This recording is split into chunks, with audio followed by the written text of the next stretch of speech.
Right, we're going to cut our nosing pieces of our tread kit. First of all, I want to show you how to cut the principle of cutting this product. You can cut it on a chop saw, hand saw, hacksaw, knife, skill saw. You can cut it. It's so easy to cut. I'll show you how easy it is with a knife. Basically, going to score the front. You don't have to cut through it with a knife. All you're doing is scoring enough of the face. So don't try and do it in one hit because your knife will stick and jam. You go lightly, a little bit heavier, a little bit heavier, it'll break. So we go lightly, a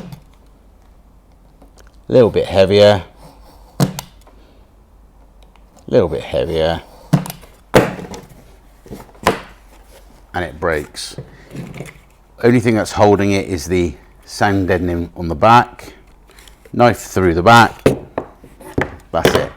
Easy as that. So you don't have to really cut through it. You're almost just scratching the top surface. Once that's done enough, it'll break. So we need to cut our nosing to width, obviously for your stairs, because this is 1050 straight out the box, which will be too wide for your stairs, I guarantee it. And we need to cut the depth of the nosing, and I'll show you that in a sec.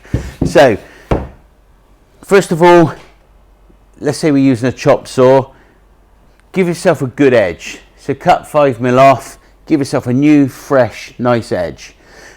Make sure your stairs are square with your cuts. So you'll probably find you've got 4 inches or 6 inches of waste. If you have, cut 4 inches off, put it against the edge, and you'll find whether you need to adjust your chop saw to the angle so it suits. You don't want it too tight. You want a 1mm gap, ideally, just to let it expand and contract in the heat temperatures. When it's cold or hot, it'll expand and contract only a little bit, and the adhesive does allow for that.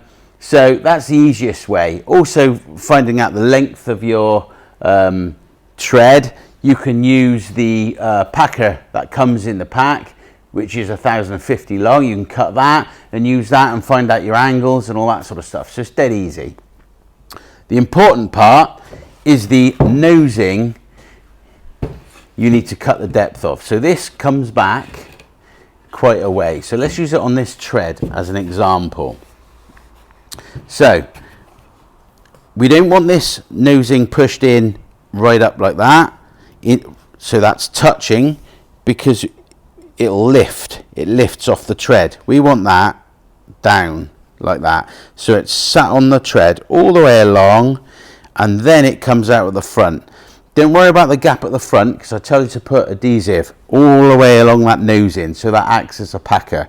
The other thing you need to cut is the depth, because your riser on your staircase is in there, and then we're also going to bond our riser piece on there, so we have to cut that to the correct depth. So when you know, with your offcut, when you know how you want it to sit on the tread, you know how much to cut off. You can simply get a straight edge and a knife and cut that off.